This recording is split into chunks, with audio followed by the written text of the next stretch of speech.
2023 through 2028 strategic plan update with Tina Griffin. Thank you, Chair. So just to give you an update of where we stand with meeting the metrics for the goals and objectives and strategies for this strategic plan.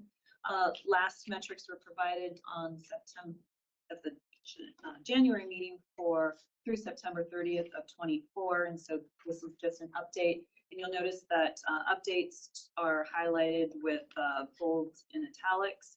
So just to kind of give you a brief, not to go over it in detail of all the changes, but for goal 1, to become an employer of choice that attracts and retains highly skilled, valued, and a diverse workforce. Within that strategy through recruitment and retention, we did do some recruitment since September 30th, but really very limited recruitment between January of this year and July of this year due to the budgetary monitoring situation. One change that we've not done before, and that was to use a recruitment firm to facilitate and make sure we were getting a diverse applicant group and highly skilled applicant group for the deputy director, which fared very well. And but the process actually went very smooth and pretty at a very good pace. And so I think that was a good opportunity. Got some very diverse candidates in that. And in terms of longevity, we continue to have a very high percentage of staff who have more than 15 years or more of state service compared to the overall state wide average, more than double. We have 46% of our staff have more than 15 years. That's starting to decline a bit because we are facing, we have had a number of long-term staff start to retire. We do have an informal recognition system that we continue to use to celebrate and recognize staff who go above and beyond their normal work duties. Professional development continues to be of great importance to us. We now have 30 staff who belong to state and or national organizations. One staff member who is now taking advantage of tuition reimbursement program that we offer. And we have 8 staff who have taken leadership courses in the last 9 months. And then, of course, we would like to promote, as everybody hopes to nowadays, promote a strong, healthy work-life balance. And so we have almost 70% of our staff have a hybrid work site and or work from home. So we're moving forward with that. In terms of creating a culture that embraces diversity, equity, inclusion, and belonging, 100% of our staff just for 2024. And so, of course, we've had other implicit bias training, but in 2024, we wanted all staff to go through this new training program for implicit bias. And so all staff completed that in 2024. And then in 2024 and 2025, the expectation is that all staff will complete the 4 modules of diversity, equity, inclusion training that is part of the state's program. And that's about 10 hours, and you can see where people are at with the different modules. And as of June 30th of this year, and we are on track for staff to complete that. And then lastly, we implemented new policies on diversity, equity, inclusion, as well as respectful workplace. And so I think those have been very strong, and we put those moving forward. So those are some of just the updates for goal 1. Goal 2, to be a leader in gambling licensing, regulation, and enforcement by promoting those areas and making sure that the environment is equitable and inclusive. Staff have continue to provide presentations to licensees, federal and state organizations, and we now have done 96 of those to over 1,200 attendees, and that can be in various different formats. Nonprofit entities, for example, we've partnered with other state agencies, like I mentioned, such as Secretary of State, for example. We have nonprofit organizations, or people just call us and ask us to do presentations.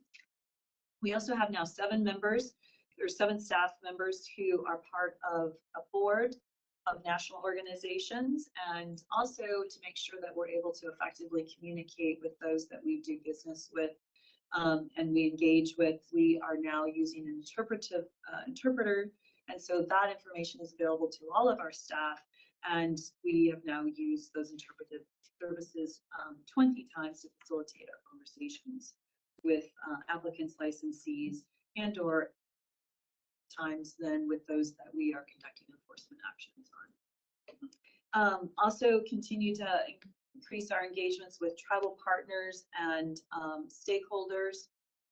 Tribal partners we engaged with 22 times, and we had 44 engagements with stakeholders, and those were specifically in areas for innovation, where we can conduct business more effectively and efficiently. And a big portion of this, as I just mentioned with the director's report, will come about as we implement Polaris and really focus in on finding ways to streamline business practices and make it easier for both our tribal partners and applicants and licensees to do business with us. Then the third goal is to promote responsible gaming. One way is through enhancing access to problem gambling resources.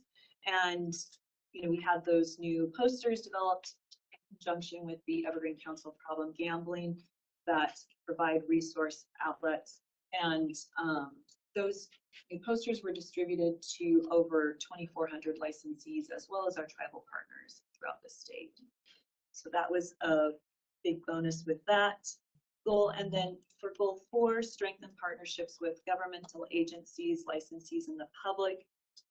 And we do this in a variety of different ways, again, by meeting with tribal governments as well as with federal, state, and local agencies, making sure that we're getting out there as well to publicize the work that we're doing and the stories, publicizing the work that we're doing to keep gambling legal and honest through publications, videos, and social engagements. So anyway, just that information's there. We'll post it on our website.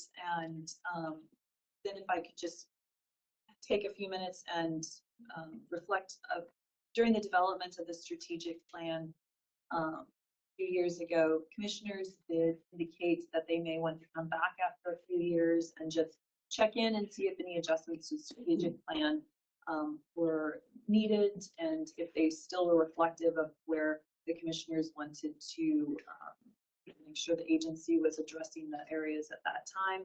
So just going to check in, is this something that you would like to do, to maybe have a work session to take a deeper look into the current strategic plan, or should we push this, have this discussion later, or just continue moving forward? Hi, this is Chair Levy.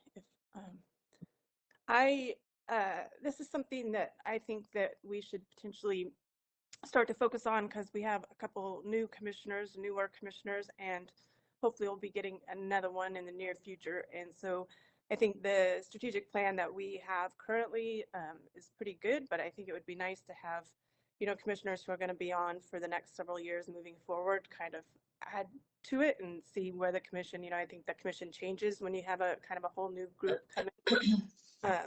And so that would just be my feeling on it. I don't know if the other commissioners have anything else.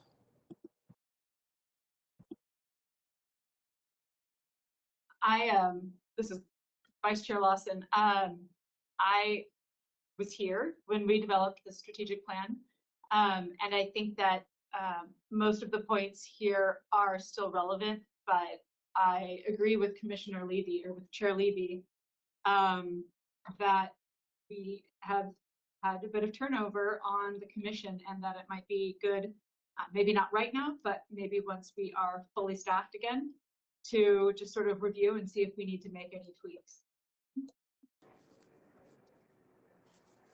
Commissioner Charles here. Yeah, I mean, as the newest commissioner, I think I would find a lot of value in doing that personally, and I would like to have some input on where we're going, and I think that would be a good use of time, in my opinion. So.